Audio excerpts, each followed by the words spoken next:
As we all know, Assassin's Creed Shadows is coming in March. But they released a new parkour gameplay, and as we all know, probably a lot of us, JorRaptor, he's covering all the Assassin's Creed games and some other third-person action, RPG, all that, but he's mostly known for Assassin's Creed. He put together a video, shows and explains all this, and I've heard a lot of good stuff about the movement system. Let's take a look, and maybe we'll get a little more hyped for the game. Maybe not, but we'll see. The Assassin's Creed Shadows parkour has way more depth than I first thought. We got brand new gameplay and details. I will go over everything in this video. For one, we can now chain dodges into parkour moves. So these acrobatic moves we've seen Naue do in the footage, it's actually something you can trigger. Like here on this rooftop, dodge before reaching the edge, and Naue will actually go down in a very stylish way. That is smooth! Simply holding down the parkour button in Shadows is not the most optimal way to navigate the environment anymore, which means there's a bit more skill involved. And we learned about fun tricks you can do, like standing with your back near the edge, do the parkour down button without any direction, and then you will actually do a backwards dodge. You actually have to have skill in Assassin game? Okay. But at the same time, did you see how smooth these animations are? Damn. To land quietly on the ground. Look at that! Perform an assassination on an unaware target. And also when doing a parkour down move while you are at a very high structure that would cause you to take fall damage, your character will instead just hold onto that ledge. Why do they have that samurai character in this game? Probably because of gameplay, different gameplay styles. But it's an assassin game. Like, of course we're gonna play as her. There's no doubt. Like, we're gonna play as an assassin. These moves are amazing. And hang there. Now what about fall damage? I thought in Assassin's Creed Odyssey it was really a blessing that we had no fall damage, so you could do insane jumps from high points without issue after reaching level 20. But of course Shadows goes for a more grounded approach, so fall damage is back, and it seems to work similar to Valhalla and Mirage more recently, where with the break fall skill unlocked, you could do a more professional roll when you hit the ground. So in Shadows, you also have to press a button, either the dodge or parkour down button, when landing from great heights to do a so-called Egan recovery roll. This will negate damage and actually also reduce your sound. Like, we actually have to be more careful when climbing around. And actually also reduce your sound. Like, we actually have to be... This looks so good. Huh? I gotta say, what so far when it comes to environment, freaking amazing job. Textures, amazing. The facial features, like when it comes to Ubisoft, not the best. I don't think there's one recent game that the facial features are actually good. But so far the graphics look good. There's smoothness in the combat, the smoothness in the parkour.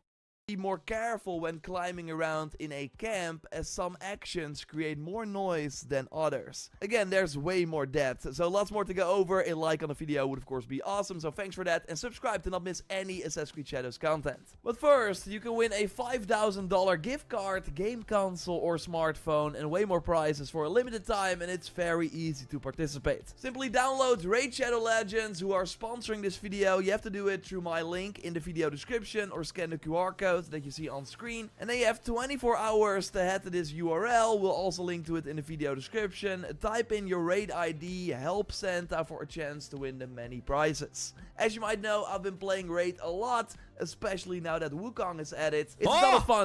Are you kidding? He's in the game? Like, we played the game. We played the game. I was sponsored by Raid Shadow Legends. I don't know. Do you remember, Kathy? Like a year ago, 1.5 years ago. Either way, this game is actually good.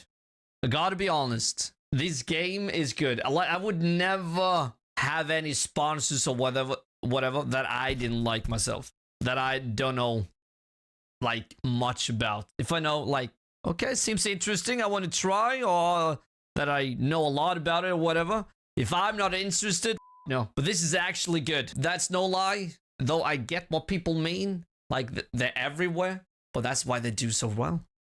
To use him against the many bosses that we find in the game, and we of course, like here on the channel, never lock things behind the paywall or ask money in other ways, So if you want to support the channel in any way, then it would be really helpful to give the sponsor a shot. Which in this case means simply click the link in the description, scan the QR code, play Raid for free, try it out, see if you like it. And then you also get a starter pack with a really powerful champion, Ugo. And after reaching level 15, you get epic champion Vayne for your team. You can also find me under JorRaptor and join my clan if you want. Thanks to Raid for sponsoring the video, makes everything possible here, and now let's get back into it. One important thing to know is that they switched the dodge and crouch button around, as you can see in this new image. So crouch is now X or square on PS5, while if you want to dodge out of the way, you have to press B or circle. So one of the reasons for this change is that first, for example, crouching near the edge could mean that you would go down without really wanting to. Now these actions are tied to different buttons. And yes, there are totally more interesting things going on in that controller image. I'll get back to that. But first, remember that jump out of the window from the gameplay reveal.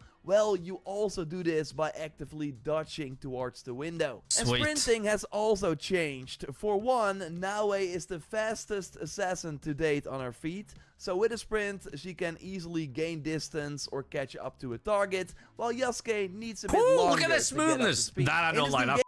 We for one see a really cool camp and also a unique new feature for Naue. Look at that, namely the ability to sprint dodge, which lets you quickly jump over objects that are slightly smaller than her. And while in this animation, you also avoid incoming damage. So it's a great tactic to avoid projectiles from ranged enemies. Pretty sweet. Good to note is that when sprinting and not dodging, you will still automatically go over these objects with acrobatic moves, but you will not have that invincibility window. So getting that dodge under control is way smarter to avoid damage. Now Yasuke will also be able to pass over low and non-destructible objects, but his default sprint move is the shoulder bash that we saw before. So simply sprint, get some speed, and then you can blast your way through the... I'm still on the saying that if you try to make everyone happy, you make no one happy, and this is really close. I get that you want stealth gameplay and just run and gun gameplay, but I mean, it's an assassin game. You could make a separate game or whatever, you know, like Rogue with him. That works. I don't know, but no.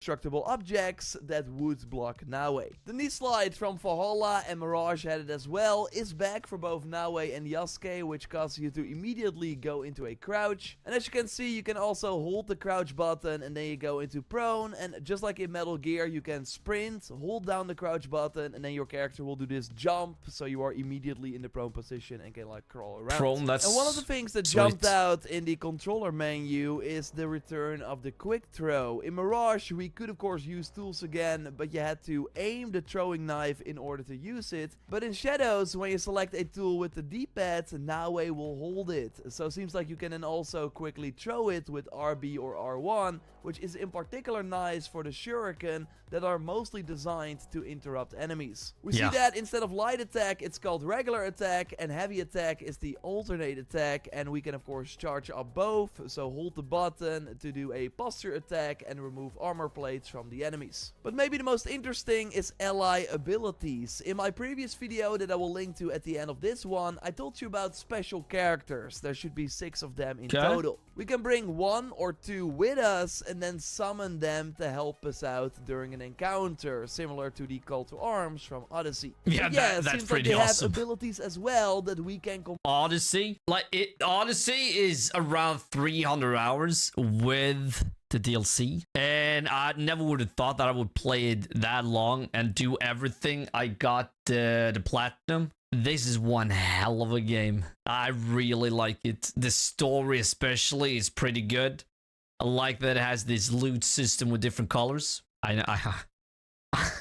know it's not a place for single player, but I like it. This and Origins, like Origins is a little different, but it's like the world in Origins. Oh, freaking sweet. Also like the more stealthy approach in Origins. Kind of shit in Odyssey that you don't have a shield. So the combat is... It's fun, but it doesn't feel like Assassin. But yeah, I miss Odyssey. I really do. Origins too. Like the new ones didn't didn't do it for me. I played Valhalla. I've tried to replay the game so many times that it's just I'm trying to get into it. I just can't. Maybe one day, you know, VikingNilsen, play Valhalla. I've heard that so many times. I know. Mirage, never played it. Heard that it's sort of good, but still not wow. But Shadows, yeah, we're gonna play it. Command them to activate, meaning they are likely way more helpful than what we saw in Odyssey. And yes, we also see that we can use the grapple hook with LB or L1 on PS5, and one of the activities in the game are these hidden parkour challenges in the mountains, where we also sometimes have to chain multiple grapple hook swings together without touching the ground. So a fun, non-combat activity, and by completing these, we should actually unfold some mysteries. But Ubisoft did not want to spoil the mysteries nice. yet. You can use the grapple hook, by the way, onto any horizontal rooftop ledge, and then in this case ascend up to get up to the roof, or you can descend down if you want. And while using the rope, you can switch between two modes. If you press the grapple hook button once, you will be able to swing, and if you then press it again, you will be able to ascend or descend again. And while swinging, you can decide the direction and the momentum, which increases or decreases the distance of your jump. A big change in Shadows versus the recent games is that Naue and Yasuke will not be able to climb on surfaces that do not have physical handholds for them to grab onto. This was of course a huge change that started in Origins, and even Mirage lets you climb large mountains freely without obvious handholds. So it seems like they will do more of a Horizon approach, where you have to climb the dedicated pathways designed by the developers to get higher up. No. Some of these pathways that's only be used with Naue and not with Yasuke. Now, all the recent games did of course have these... Okay, so it was kind of cool to climb up a mountain, it was. But there was no real handles. But at the same time, it's cool that you can... Like, it's up to you. The game is designed for you to figure it out and not set a path where you can go there or there. Like, you can just go there. Doesn't matter. So, okay, this change, not that great, but it makes it more... kind of realistic, but at the same time, I don't know, just a small negative change for me. But everything else, I get that they delay it. You see that they actually want this to work. Climbable castle walls, which are back in Shadows, but as you can see, now we can simply wall run a bit and then pull out the grapple hook to still climb these high walls. But as I said earlier, like that's like climb that shit. Climb it instead. There's another important aspect to all this, and that's namely the fact that especially parkouring up now generates a fair amount of sound when climbing, jumping and landing. So it's smart to keep that in mind when going for a stealthy run, while parkouring down creates minimal sound, so it does work better for a silent approach. Again, it really seems that stealth has been taken to the next level, with many new things that you have to think about and that you can also use to remain in the shadows. Totally subscribe and hit the bell notification to not miss any Assassin's Creed Shadows content. We got way more coming your way. A like would of course really help me out. And check out Raid again in the pinned comment, that would support the channel. And you can watch that previous video by clicking on the screen. I will speak to you very soon. Goodbye. Hell to the yeah. This, pretty awesome. Pretty awesome. Like, look at that. Look at that shit. Ah! God damn. And I like that they actually seems to care.